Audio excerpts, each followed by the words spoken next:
December 31 early morning నాకు కల వచ్చింది.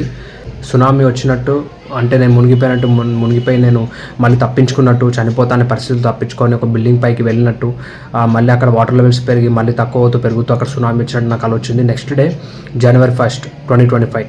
January 1, 2025లో కూడా కొన్ని చోట్ల భూకంపం వచ్చింది. January 1 నుంచి ఈ January 10th 13th వరకు ఎన్నో చోట్ల భూకంపాలు సునామీ వచ్చింది. ఇండోనేషియాలో భూకంపం సునామీ వచ్చింది. అమెరికాలో, సౌత్ అమెరికాలో కూడా, పెరులో, అంటే ఇంకా వేరే చోట కూడా భూకంప సునామీ వచ్చింది. న్యూయార్క్లో కూడా ఫ్లడ్స్ వచ్చాయి. అండ్ అలాగే దుబాయ్లో కూడా ఫ్లడ్స్ వచ్చాయి. అండ్ అలాగే జపాన్లో కూడా లైట్గా ఫ్లడ్స్ వచ్చాయి, అంటే భూకంపం కూడా అక్కడ కూడా వచ్చింది. అండ్ అలాగే మన ఇథియోపియాలో కూడా భూకంపం వచ్చింది, 7.1 మ్యాగ్నిట్యూడ్.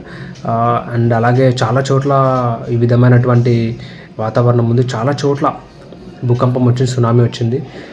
దయచేసి ఈ 2020 మళ్ళీ ఇప్పుడు మొన్న లాస్ ఏంజలీస్లో అసలు ఆ వేడి వల్ల మొత్తం మంటలు కంట్రోల్ చేయని పరిస్థితి. మొత్తం అక్కడ హాలీవుడ్ అంతా ఒక 1000 ఎకరాలలో మొత్తం పైగా కాలిపోయింది అనమాట. ఎంతోమంది అక్కడ నుంచి వెళ్ళిపోయారు. సో టిబెట్లో కూడా మొన్న సునామీ ఫ్లడ్స్ వచ్చాయి, మీరు చూసారో లేదో.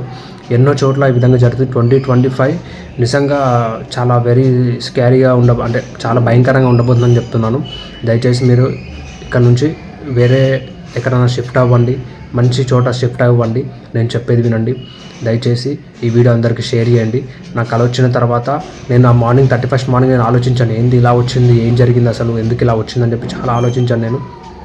దాని తర్వాత నెక్స్ట్ డే న్యూస్ చూసుకుంటే మొత్తం ఇది ఈ విధంగానే ఉంది. ఇక్కడ చూసినా కూడా ఈ సంవత్సరం వల్ల చాలా భయంకరంగా ఉండబోతుంది అనుకుంటున్నాను. ఎందుకంటే 2025 అంటే 2 + 2 4, 4 + 5 9. 9 అంటే యూనివర్సల్ నెంబర్. 9 అనేది చాలా పవర్ఫుల్ నెంబర్. 9